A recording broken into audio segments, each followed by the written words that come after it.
जय हिंद दोस्तों।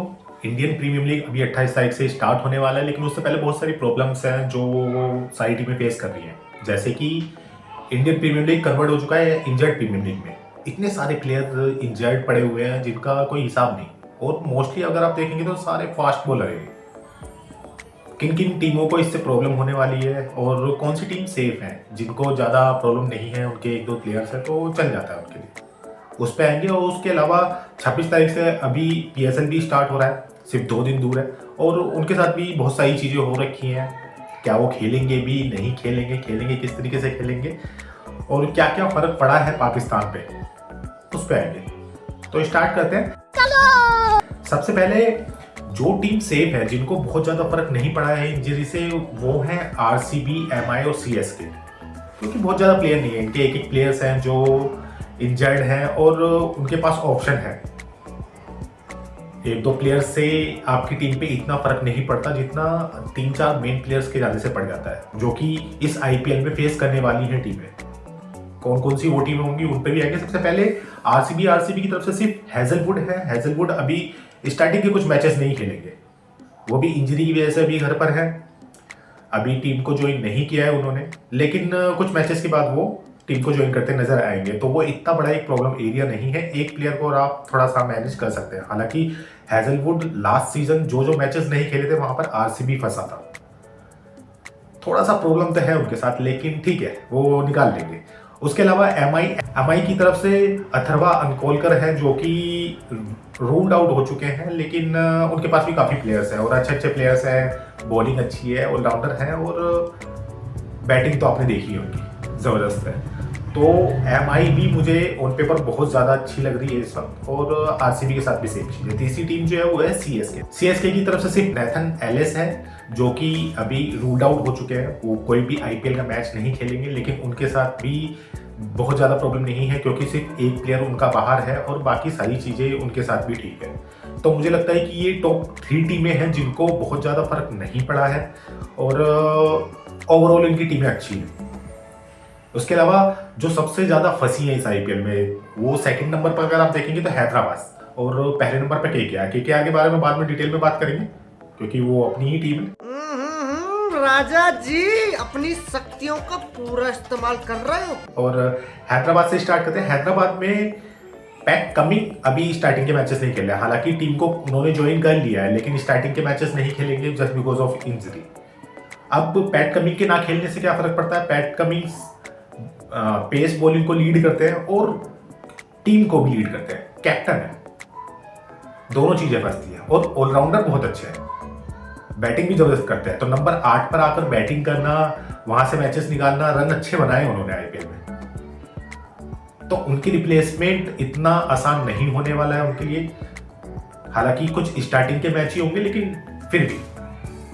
दूसरा जो प्रॉब्लम है उनके साथ वो है जैक एडवर्ड, जो कि ऑस्ट्रेलियन ऑलराउंडर है, वो भी फास्ट बॉलिंग करते हैं, लेकिन वो रूल आउट हो चुके हैं। तो इन दोनों की कमी को फिल करना थोड़ा सा एक हैदराबाद के लिए प्रॉब्लम एरिया है। हालांकि पैट कमिंग जो भी स्टार्टिंग के मैच नहीं खेले, वहां पर कैप्टनसी के लिए ईशान किशन को फ्रंट कर दिया गया है। ईशान किशन कैप्टनसी करते आपको नजर आएंगे, और अभिषेक शर्मा वाइस कैप्टन नजर आएंगे, जो कि एक बढ़िया डिसीजन है मुझे लगता है। हम भी ईशान को ही प्रेफर कर रहे थे, क्योंकि उनके पास एक्सपीरियंस है, रन बनाए हैं, टीम को लीड करना आता है, पीछे ट्रॉफी जीता के लाए हैं, और जबरदस्त फॉर्म में। पैट कमिंग तो आ जाएंगे, लेकिन जैक एडवर्ड की जगह आप किसको खिलाएंगे, वो थोड़ा सा एक देखने वाला होगा। इन दोनों के बिना अभी प्लेइंग 11 क्या होने वाला है, अभी मुझे लगता है कि जो इनका स्ट्रॉन्ग प्लेइंग 11 होगा वो वैसे ही करेंगे जैसे पिछले साल उन्होंने किया था। अभिषेक शर्मा आपको पहले नंबर पर नजर आएंगे, दूसरे नंबर पर ट्रेविस हेड, तीसरे नंबर पर आपको ईशान खेलते नजर आएंगे, और चौथे नंबर पर आपको क्लासन या नीतीश रेड्डी, ये 4 और 5 पर खेलेंगे दोनों। उसके अलावा 6 नंबर पर इनके पास लिविंगस्टन है, 7 पर अनिकेत वर्मा, 8 पर हर्ष दुबे, 9 पे उनादकट, 10 पे हर्षल पटेल, और 11 पर ईशान मलिंगा के लिए भी अभी थोड़ा सा सवाल है कि वो स्टार्टिंग के मैचेस खेल पाएंगे नहीं खेल पाएंगे, क्योंकि वो भी इंजरी से होकर आ रहे हैं, उनके भी आने पे सवाल थे, लेकिन फिलहाल वो कंटिन्यू कर रहे हैं। स्टार्टिंग के 1-2 मैच खेलेंगे नहीं खेलेंगे उसका अभी नहीं कह सकते। तो फिर भी मैं 11 नंबर पर ईशान मलिंगा को देखता हूँ, और 12वां जो इम्पैक्ट प्लेयर आप खिलाएंगे, अगर आप बॉलिंग में देखते हैं तो मुझे लगता है कि जीशान अंसारी एक बेटर ऑप्शन है। तो ये तो होगी इनकी प्लेइंग 11। तो मुझे लगता है कि बॉलिंग में भी ठीक है, पैट कमिंग नहीं है तो भी जयदेव उनादकट हो गए, हर्षल पटेल हो गए, और लिविस्टन भी बॉलिंग करते हैं, उधर अभिषेक और हेड भी बॉलिंग कर लेते हैं, और नीतीश कुमार रेड्डी भी कुछ टाइम से बॉलिंग ठीक करते हुए नजर आए हैं। तो बॉलिंग का डिपार्टमेंट ठीक है, बॉलिंग बैटिंग ऑलराउंडर, मुझे लगता है कि इनके सारे कॉलम ऑलमोस्ट फिल हैं, तो बहुत ज्यादा नुकसान नहीं होने वाला है इनमें। सबसे ज्यादा जो नुकसान है वो मैं देखता हूँ केकेआर का। केकेआर की बैटिंग जबरदस्त है और बैटिंग में बहुत अच्छा करते नजर आएंगे, जो कि पहले करते भी आए, पिछली सीजन में भी उन्होंने बहुत अच्छे रन बनाए थे। पहला हाईएस्ट जो था वो हैदराबाद का था, दूसरा केकेआर का ही था, 272 रन बनाए थे उन्होंने। और इस साल भी बैटिंग में डेप्थ उनकी बहुत अच्छी है, लेकिन उनके साथ सबसे बड़ा जो प्रॉब्लम एरिया है, सबसे पहला जो उनका प्रॉब्लम है वो ये कि इनके पास 8 ओवरसीज प्लेयर है। अब इस 8 में से किस को खिलाओगे आप? मतलब लोगों के पास एडवांटेज होता है, इनके पास ये थोड़ा सा यहाँ पर फंसते हैं कि आपके पास 8 प्लेयर हैं और सबके सब अच्छे हैं, आप किसको बिठाओगे, किसको खिलाओगे, ये थोड़ा सा प्रॉब्लम है। देख लेते हैं कौन कौन से प्लेयर हैं। सबसे पहले फिन एलन और टिम सैफर्ड। अच्छा, जितने भी ये प्लेयर हैं उसमें से मोस्टली जो प्लेयर है वो आपको 3, 4, 5 पे खेलते हुए नजर आते हैं। अब उसमें से आपको टॉप 4 पिक करना बड़ा डिफिकल्ट हो जाता है। फिन एलन, टिम सैफर्ड दोनों ओपनर हैं। उसके बाद रचिन रविंद्रा जो कि 3 नंबर खेलते हैं। चौथा अगर देखें कैमरन ग्रीन, वो भी 3-4 पे खेलते हैं। 5वां रोवन पवेल, ठीक है उनको 6-7 पे खिला सकते हो, लेकिन खिलाओगे कैसे? नंबर 6 पर सुनील नारायण आते हैं जो कि फ्लैक्सिबल है, आप ओपनिंग से लेके 8, 9, 10 कहीं भी खिला सकते हो उन्हें।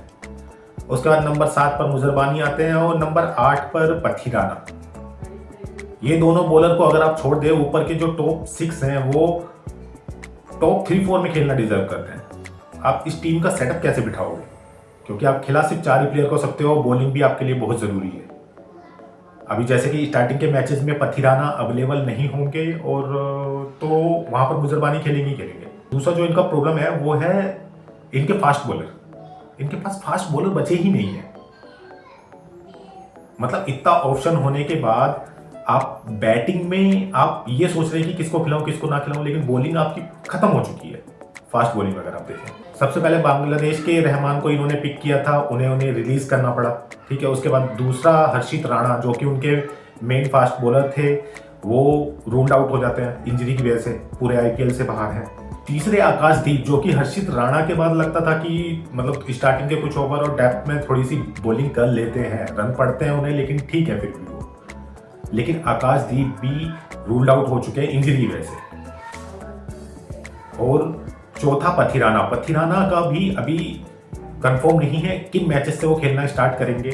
हालांकि अभी रूल्ड आउट तो नहीं हुए हैं, लेकिन इंजरी है उन्हें, टीम को ज्वाइन नहीं किया है, स्टार्टिंग के कुछ मैच मिस करेंगे।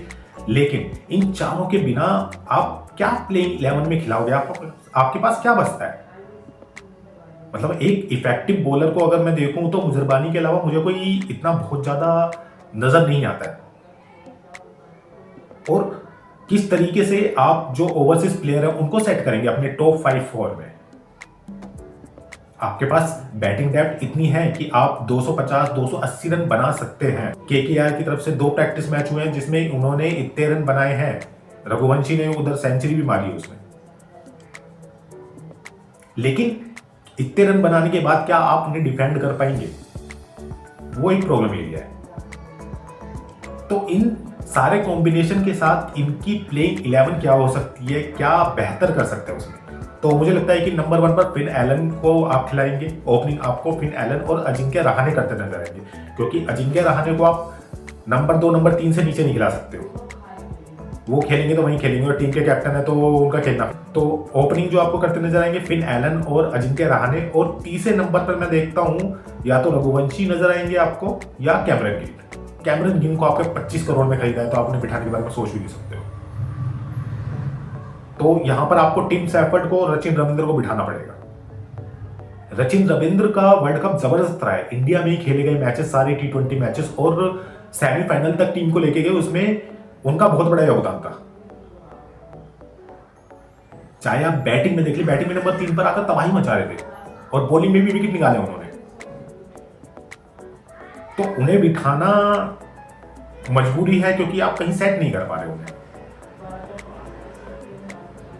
तो नंबर 3-4 पर रघुवंशी और कैमरन ग्रीन को देखते हैं। नंबर 5 पर आप रिंकू को खिलाएंगे। नंबर 6 पर रमनदीप आते हैं। नंबर 7 पर आप सुनील नारायण को खिला सकते हैं। नंबर 8 पर आपके पास कार्तिक त्यागी आएंगे। 9 पर वैभव अरोड़ा। 10 पर मुजरवानी का खेलना भी बहुत जरूरी है। और 11 पर आ जाते हैं वरुण चक्रवर्ती। 12वां जो इम्पैक्ट प्लेयर होगा वहां पर मैं या तो पथिराना को देखना चाहूंगा जब वो अवेलेबल हो जाते हैं। अगर वो नहीं खेलते हैं तो उनकी जगह उमरान मलिक को देखा जा सकता है। उमरान मलिक बेसिकली पेस उनका बहुत अच्छा है, पेस है उनके पास, लेकिन उनके साथ प्रॉब्लम है कि रन बहुत पड़ते हैं, विकेट्स इतने नहीं निकाल पाते, इतने इफेक्टिव नहीं रहे हैं अभी तक।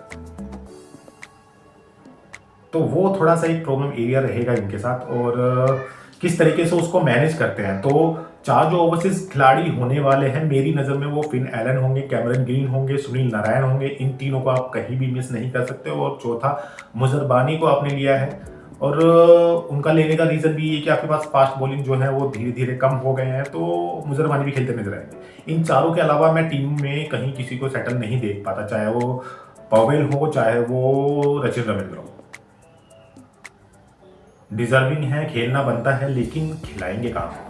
एक तो मैचेस स्टार्ट होने के बाद थोड़ा सा समझ में आएगा कि टीमें कहाँ किस तरीके से जा रहे हैं, किस वे में जा रहे हैं।